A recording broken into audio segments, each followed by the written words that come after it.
देखिए MS Excel रे केमिति बॉर्डर लगांती। प्रथमे एक्सेल को ओपन करिबा, तापर ब्लैंक वर्ड बुक, तापर एठी देखंतु आपन जदि केही जने कहबे ए थारु एस पर्यंत आ एस थारु 100 पर्यंत सिलेक्ट करी बॉर्डर लगाय पई तेने एमिति ड्रैग करी करी बहुत समय लागि जिवो। तेणु सर्वप्रथमे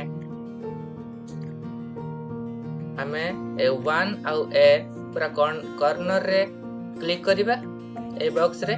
तापरे एठी देखंतु ए जो A1 लिखा हिची सेही नेम बॉक्स रे आमे सिलेक्ट करिबा एवं S100 तापरे शिफ्ट सहित एंटर को क्लिक करिबा। तापरे कीबोर्ड रे Alt H एवं B तापरे ए प्रेस करिबा द्वारा आपणकर पूरा ए टारु एस पर्यंत आउ पूरा 100 पर्यंत बॉर्डर लगी जिवो। एमिति यूजफुल आउ इन्फॉर्मेटिव वीडियो देखिया पई ए चैनल को एबे ही सब्सक्राइब करंतु।